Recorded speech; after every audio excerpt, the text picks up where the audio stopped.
आज की तारीख थी 7 मार्च 2026 की तारीख। और आज की तारीख में ज्ञानेश कुमार का एक अफसर वो कहीं पकड़ा ना जाए, इस डर से वो भाग खड़ा हुआ। उसे हाईकोर्ट ने बकायदा तलब कर रखा था और मामला था राहुल गांधी के एक प्रत्याशी, उस प्रत्याशी का हारना, और वो हार वो चोरी वाली हार थी। जी हां, 150 वोट कैंसिल कर दिए गए थे और उस प्रत्याशी की हार हुई थी महज 32 वोटों से। और जो 150 वोट पोस्टल बैलेट कैंसिल किए गए, दरअसल उस लिफाफे को खोला ही नहीं गया था। बिना खोले ही उसे कैंसिल करके कूड़े के डब्बे में डाल दिया गया था। पंजाब हरियाणा हाईकोर्ट में वोट चोरी की यह कारस्तानी पकड़ी गई और उसके बाद से लेकर अब तक गंगा में बहुत पानी बह चुका है। लेकिन आज ज्ञानेश कुमार का अफसर क्यों भाग खड़ा हुआ? सुप्रीम कोर्ट में आखिरकार मोदी जी के जीते हुए प्रत्याशी को क्या लताड़ लगी थी और कैसे आज की तारीख के बाद अब जो अगली तारीख है वो तारीख बेहद महत्वपूर्ण हो जाती है। सारी बातें जरा विस्तार से करेंगे, क्योंकि मामला भले एक सीट का हो लेकिन ये एक नजीर है वोट चोरी के खिलाफ किस तरीके से बुलंद आवाज राहुल का एक सिपाही उठा रहा है। नमस्कार, मैं स्वप्निल और आप मुद्दा देख रहे हैं। दोस्तों, आगे बढ़ें उससे पहले वही छोटी सी अपील। मुद्दा इन दिनों एक गंभीर आर्थिक संकट से जूझ रहा है। एक तरफ हमारे मेन बैंक अकाउंट्स फ्रीज चल रहे हैं, तो दूसरी तरफ हमारे 2.5 साल पुराने चैनल को हमसे लंबे समय तक छीन कर रखा गया था। ऐसे में डे टू डे ऑपरेशंस में मुद्दा को काफी मुश्किलों का सामना करना पड़ता है। लिहाजा आपसे गुजारिश है, यदि आप चाहें तो स्क्रीन पर दिख रहे क्यूआर कोड या फिर के नीचे दिख रहे यूपीआई नंबर के जरिए मुद्दा की छोटी छोटी मदद जरूर कीजिएगा, ताकि हम बेबाकी के साथ आपके सामने वो तमाम खबरें ला करके रख सकें जो खबरें गोदी मीडिया आप तक पहुंचाती नहीं। अब आगे बढ़ते हैं और जरा विस्तार से इस पूरे मामले को समझते हैं कि यह मामला है कहां का। हरियाणा का जिंद जिले की सीट यानी कि उचाना से कांग्रेस के प्रत्याशी थे हरियाणा विधानसभा चुनाव के दरमियान। नाम आप सब जानते हैं, बहुत पॉपुलर है इस समय, बृजेंद्र सिंह। भारतीय जनता पार्टी में भी रहे, भाजपा के सांसद भी रहे, कांग्रेस में आ गए। उनके पिता वीरभद्र सिंह वो भी कांग्रेस में थे। खैर, अब बृजेंद्र सिंह की ये जो सीट है ना उचाना, इस सीट पर हरियाणा विधानसभा चुनाव के जब नतीजे आए तो यह बताया गया कि वो महज 32 वोटों से चुनाव हार गए हैं। लेकिन जिस वक्त ये नतीजे घोषित हुए उस वक्त भी बृजेंद्र सिंह चीख चीख कर एक बात कह रहे थे।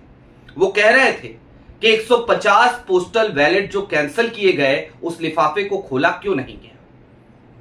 जब बात आगे बढ़ी तो रिटर्निंग ऑफिसर ने कहा कि उस पोस्टल बैलेट को इसलिए नहीं खोला हमने क्योंकि उस लिफाफे को हम स्कैन कर रहे थे, उसकी स्कैनिंग नहीं हो पा रही थी।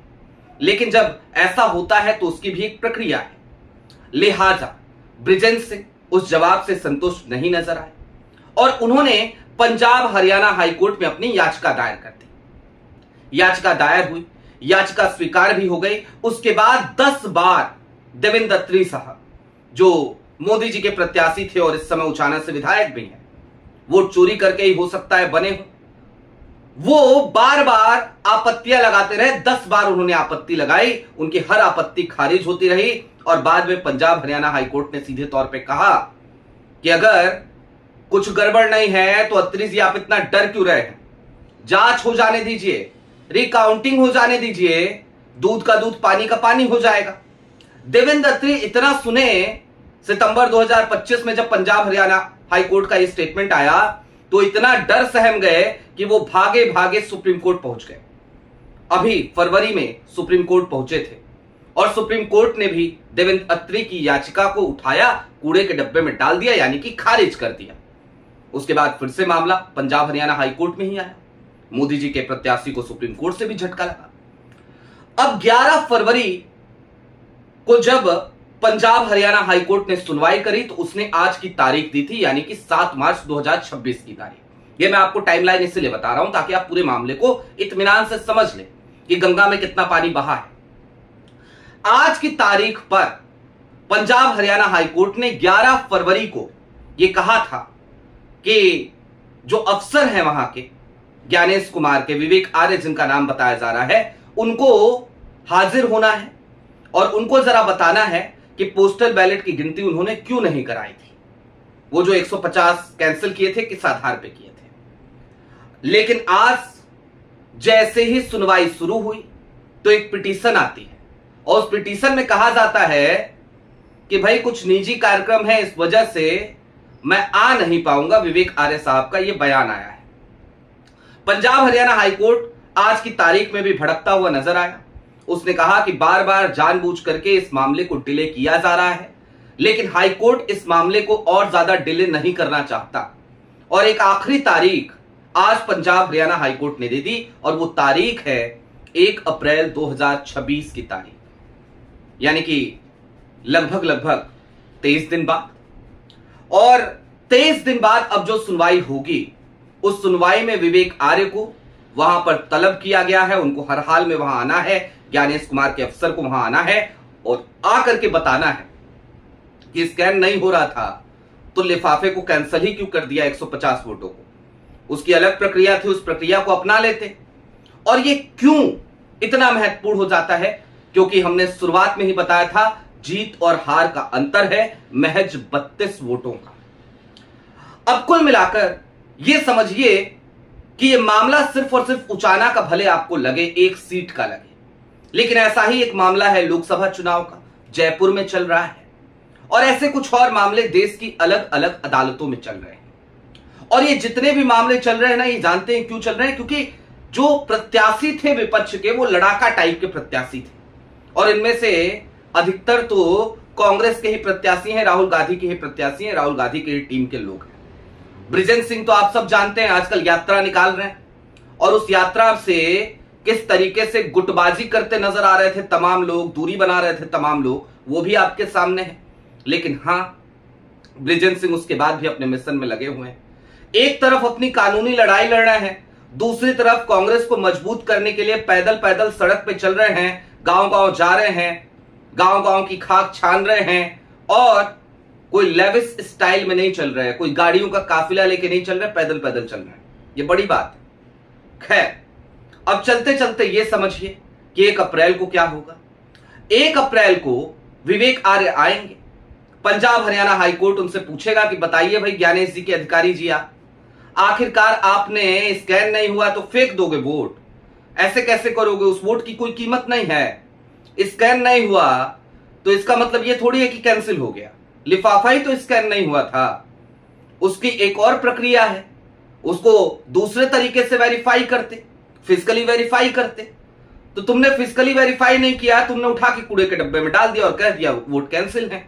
और तुमने सर्टिफिकेट जारी कर दिया सीधे मोदी जी के प्रत्याशी को, कहा कि बृजेंद्र सिंह हार गए 32 वोटों से और मोदी जी के जो प्रत्याशी हैं यानी कि देवेंद्र अत्री साहब, उनको तुमने उचाना का विधायक बना दिया। और उचाना का विधायक बनाया तो चलो कोई बात नहीं, अब वो लिफाफा लेकर के आओ वापस, और वापस लेकर के आओ और रिकाउंटिंग करो, फिर से गिनती करो, दोबारा गिनती करो। और जब दोबारा गिनती होगी तो फिर शायद आप भी समझ सकते हैं और मैं भी समझ सकता हूं कि परिणाम क्या होगा। और इसलिए समझ सकते हैं क्योंकि अगर इसकी आशंका नहीं होती, अगर ये वोट चोरी नहीं होती, तो देवेंद्र अत्री ना तो पंजाब हरियाणा हाईकोर्ट में 10 बार आपत्तियां लगाते और ना ही जब फाइनली पंजाब हरियाणा हाईकोर्ट ने यह कह दिया, सवाल उठा दिया कि डर क्यों ना है विधायक जी, दूध का दूध पानी का पानी कर लेने दीजिए, तो वो सुप्रीम कोर्ट भी नहीं आते। अब अगर वो बार बार वहां आपत्तियां लगा रहे थे और उसके बाद सुप्रीम कोर्ट में जाकर के याचिका दायर कर रहे थे कि जनाब एक काम कीजिए, मेरी जान के पीछे पड़ गए हैं, मेरी सीट के पीछे पड़ गए हैं बृजेंद्र सिंह, इस याचिका को खारिज कर दीजिए, तो इसका मतलब है कि चोर की दाढ़ी में तिनका। अब चोर की दाढ़ी में अगर तिनका है तो वो जाहिर सी बात है भाई। अब चलते चलते एक और बात समझिए, ये तो मामला सिर्फ उचाना का, मैंने एक और सीट का जिक्र किया था, जयपुर। जयपुर शहरी सीट से भी मामला यही चल रहा है और वहां पे भी मामला हाई कोर्ट में है इस समय। और वहां पे भी इसी तरीके की वोट चोरी हुई थी लोकसभा में। लेकिन धन्य हो प्रभु, धन्य हो। बिहार में चुनाव हुए, हालांकि कई लोगों ने कह दिया कि ज्ञानेशादेश है, अभी और भी जगहों पे चुनाव होने हैं, ना जाने कहां कहां से ज्ञानेशादेश निकलेगा। लेकिन अगर इस ज्ञानेशादेश को रोकना है, अगर वाकई में लोकतंत्र को बचाना है, तो फिर विपक्ष के हर प्रत्याशी को बृजेंद्र सिंह जैसा सजग होना पड़ेगा।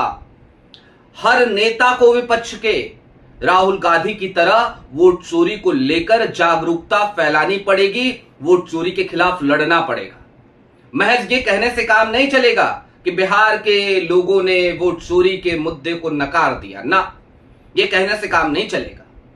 आपको समझना पड़ेगा कि ये वो मुद्दा है कि इस मुद्दे से लड़े बिना, इस समस्या का समाधान निकाले बिना आप चाहे जितनी भी मेहनत कर लें, आप सत्ता में, सरकार में नहीं आ सकते, आप अपनी सरकार नहीं बना सकते। और ऐसा इसलिए है क्योंकि यह बात तो तय मानी है कि जनता चाहे जिसे भी वोट दे, अगर परिणाम ज्ञानेश जी तय करेंगे तो फिर भला कैसे काम चलेगा। अगर परिणाम वही तय करेंगे जो सत्ता में बैठे हैं, तो फिर भला कैसे काम चलेगा।